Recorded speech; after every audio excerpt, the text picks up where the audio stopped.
Hello guys, welcome to video 4 of the investment banking series. इसमें हम job interview question सारे discuss कर रहे हैं। लास्ट वीडियो में हमने देखा था वैल्यूएशन के क्वेश्चन, और उससे पहले हमने देखे थे बेसिक अकाउंटिंग और एंटरप्राइज वैल्यू क्वेश्चन। अभी हम बात करने वाले हैं वैल्यूएशन मेथड की। सो लेट्स से आपका LBO analysis as a part of valuation कैसे होगा। तो जब भी आप लेवरेज बायआउट को देखते हो ना, तो एस्टेब्लिश करता है वो कि कितनी बेसिकली आपकी प्राइवेट इक्विटी फर्म है और कितना आपको पे कर सकती है, और वो लोअर होता है बेसिकली जो आपकी कंपनी आपको पे करेगी।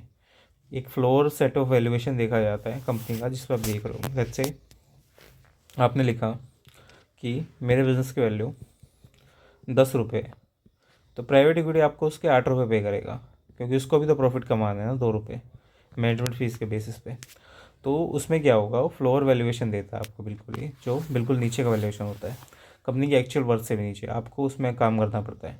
मोस्ट कॉमन मल्टीपल्स क्या होते हैं, यूज़ किए जाते हैं रेवेन्यू में, बेसिक वैल्यूएशन में, ईवी बाय रेवेन्यू में। रेवेन्यू के बेसिस पे कितना तुम कमा रहे हो वो चीज़ यहाँ देखी जाएगी। ईवी बाय इबिड्डा है बेसिकली। इबिड्डा सिंपल सी बात है, कितना तुम पैसा कमा रहे हो और किस हिसाब से बेसिकली आपका इबिड्डा कमा रहे हो वो चीज़ यहाँ देखी जाएगी। ईवी बाय इबिट है, इबिट के बेसिस पे क्या आ रहा है और किस हिसाब से तुम चीज़ें देख रहे हो वो चीज़ यहाँ पे देखी जाती है। बाकी आपका पी रेशियो आता है, पी शेयर्स, और book by P by book value आती है, share prices by book value per share, वो चीज़ें यहाँ देखी जाती है। अब कुछ एग्जांपल्स क्या होंगे इंडस्ट्री स्पेसिफिक मल्टीपल्स के। जैसे आपका टेक्नोलॉजी आ गया, इंटरनेट बेस्ड कंपनी है आपकी, तो ईवी होगा सबसे पहले, और इसको आप डिवाइड करोगे यूनिक विजिटर से, मतलब कितने लोग हर हर दिन वेबसाइट पे आते हैं, वो चीज़ यहाँ देखी जाती है। ईवी बाय पेज व्यूज़ है। पेज बेसिकली आपके जो आपका पेज है, आपका वेबसाइट का पेज है, और कितने लोग देख के गए हैं वो चीज़ यहाँ पे देखी जाती है। रिटेल और एयरलाइन का बिजनेस है, ईवी बाय इबिडा देखा जाता है। Earning before interest, tax, depreciation, amortisation, rental expense, ये सारी चीज़ें।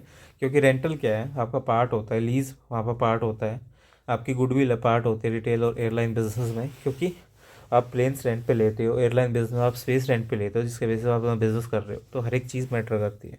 इसी तरह आपका एनर्जी है, ईवी बाई बिडाक्स आता है आपका, जो earning before interest, tax, depreciation, amortisation है, वो चीज़ देखी जाती है ईवी बाई बिडाक्स।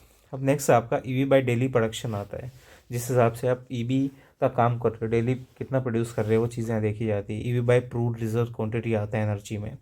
रियल एस्टेट में रिट्स में क्या आता है, प्राइस आता है, और आपका एफएफओ आता है, जो आपकी फ्री फंड फ्लो ऑपरेशन है, वो चीज़ है आपकी। Average fund flow from operation, वो चीज़ देखी जाती है।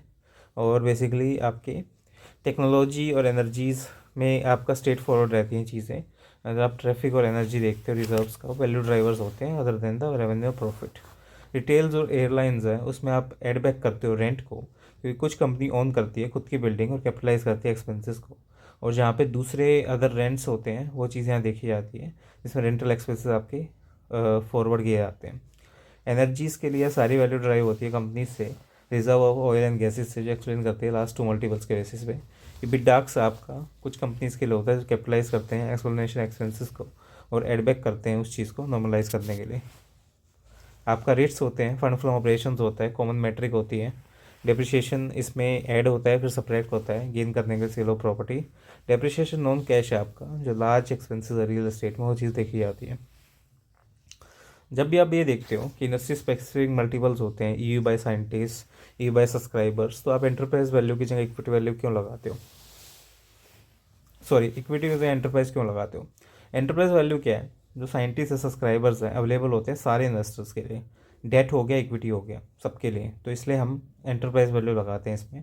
जो सेम लॉजिक आपका अप्लाई करता है सारी चीज़ों पे, और आपको ये देखना पड़ता है मल्टीपल्स हैं और जो इन्वेस्टर्स हैं वो अवेलेबल रहते हैं आपके एंटरप्राइज वैल्यू के हिसाब से। एलबी और डीसीएफ किसका हायर वैल्यूएशन आता है। एलबीओ क्या है, एक लोअर वैल्यूएशन देता है, ईजियर वे होता है थिंक करने का। एलबीओ बेसिकली आपकी कोई भी वैल्यू नहीं देता, जो कैश फ्लो कंपनी से काम करती है between the year 1 and final 1, आप इसको वैल्यू करते हो बेस्ड ऑन टर्मिनल वैल्यू। जो डीसीएफ है आपका, वो बेसिकली अलग कॉन्ट्रास्ट में काम करता है, और ये अकाउंट में लेता है सारी चीज़ों को, कंपनी के कैश फ्लो को, और बेसिकली आपकी टर्मिनल वैल्यू को। और वैल्यू आपकी हाइयर और लोअर अलग अलग चीज़ों के हिसाब से देखी जाती है। डीसीएफ और LBO model basically specific valuation देता है, और आप डिज़ायर्ड आईआरआर सेट करते हैं यहाँ पे डिटरमाइन करने के लिए कितना आप पे करोगे किसी भी चीज़ को देखने के लिए, तो वो चीज़ यहाँ पे आती है, तो डीसीएफ और एलबीओ में आती है। प्रेजेंट कैसे करोगे वैल्यूएशन मेथोडोलॉजी को कंपनी और उसके इन्वेस्टर्स को। देखो फुटबॉल फील्ड चार्ट बनता है जहाँ पे आप शो करते हो वैल्यूएशन रेंज को, जो आपकी इम्प्लाइड होती है हर मेथोडोलॉजी से, और ये शो करता है एक रेंज को रेदर देन स्पेसिफिक नंबर्स, और बेसिकली वो रेंज है आपकी डिफाइन करते हैं अलग अलग सिस्टम्स के हिसाब से। तो ये था आपका वैल्यूएशन के मॉडल। मिलते हैं नेक्स्ट वीडियो में for the more content. Subscribe कर लो, लाइक कर लो फॉर द मोर कंटेंट।